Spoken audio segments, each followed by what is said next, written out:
Hey guys, what's happening? Rain of Hearts recently asked me a question and I want to spend a couple of minutes on this, so I'm making my own little video for this. He asked me, what's your opinion on localization as opposed to translation? Are you happy with Kid Ying and Dr. Yang, or would you rather they stick to Goemon and Ibisumaru? And this is for Mystical Ninja, or Goemon, Ganbare Goemon, if you're familiar with that series.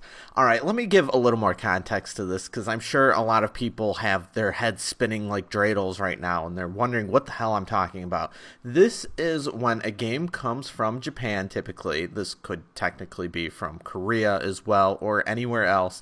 And when they go to translate the game for an American audience, or just really any audience that's in a different language than where it's coming from, localization often refers to not only making it so that it is understandable by an English audience in this case, but also they try to change things up a little bit so that it is more acceptable by that audience. And oftentimes when people are raging about a localization, it's because they're changing things a little too much farther than they should. For example, oftentimes a company known as 4Kids, when they bring over anime shows from Japan to show on regular television, because they typically choose shows that are for a younger audience, in their localization process, they try to remove any references to Japan in that translation. And so things like rice balls, a food that's actually pretty good, so you guys should try it out sometime. This is not like some rare Japanese food.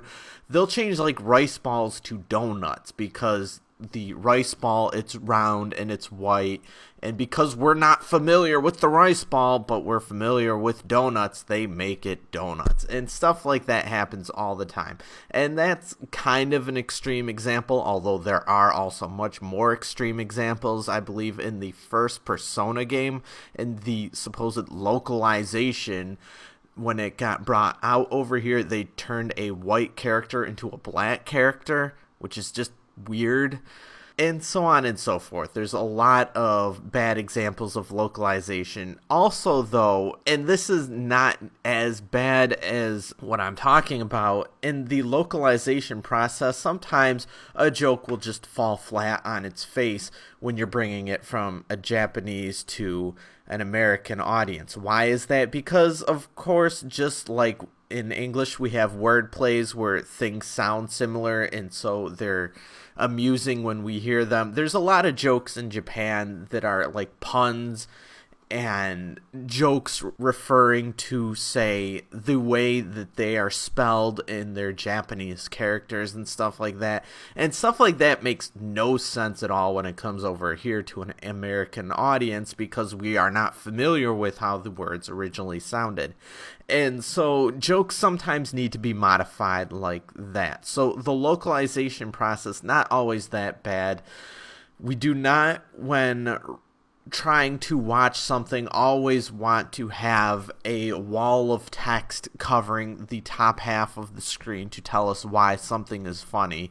You can't really translate all jokes, and so localization is required to make things better.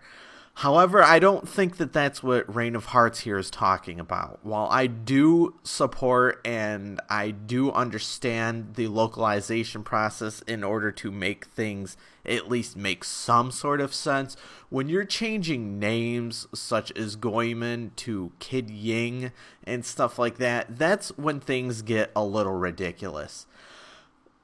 Some of the theory that I have heard people speak of is that when a game comes out from Japan to America, it should not be readily apparent that the game was originally in Japanese.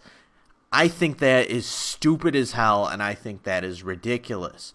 Just because a game is being translated from one language to another does not mean that we need to water it down and get rid of all of the references to the original land and location that it came from.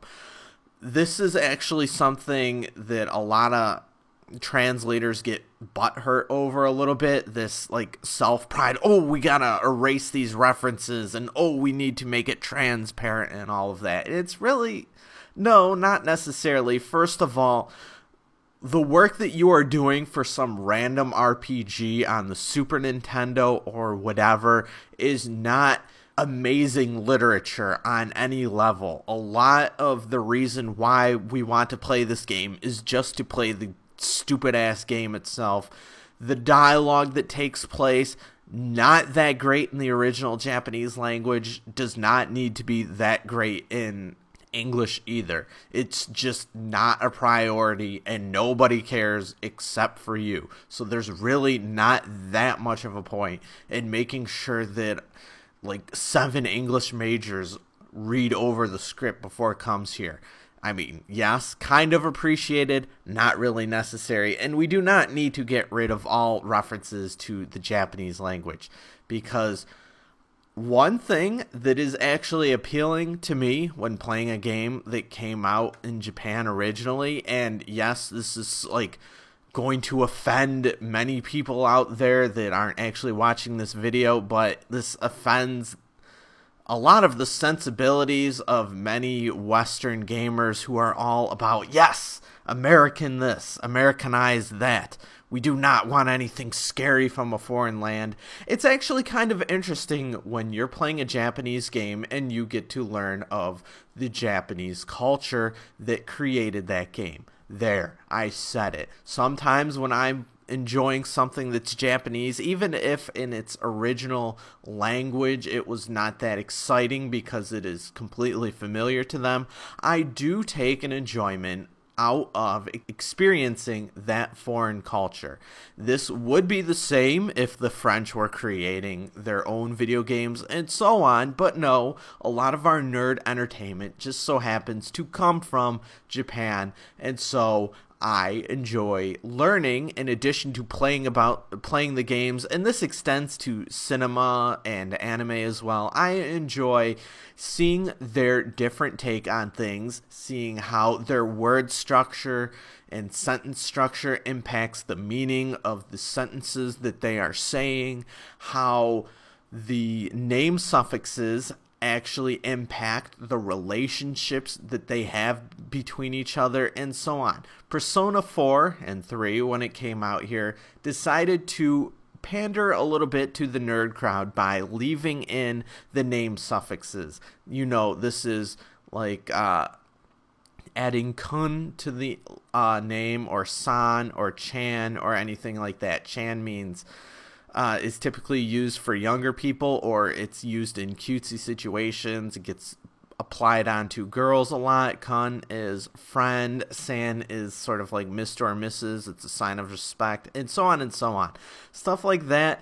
It does not translate that well into English, and so I really do not mind getting over it a little bit and just remembering in my mind, okay, these are Japanese people. This does not need to be in English 100% for me to enjoy it. I can enjoy hearing the name suffixes and just get over the fact that that's how they talk to each other, so deal with it. This does not need to be translated 100% transparently. There's really no point in that. Persona 3 and Persona 4 do not have amazing dialogue. They're very interesting games, but they're not known for the specific conversations that are being held between the characters. No, it's nothing like that. But when you retain these certain instances here and there, and yes, sometimes it does require a judgment call, it adds to the flavor of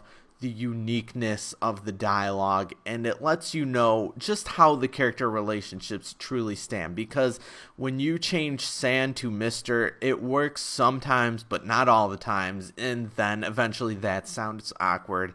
And once you get used to hearing San and all of that, you start to think to yourself, okay, Mr. whoever, alright, they use San, and this is a translation, and to me that feels lame. So let's keep everything the way that it was intended, although sometimes we do need to make exceptions. And yes, you can't do this perfectly across the board each and every time. However, you can at least try.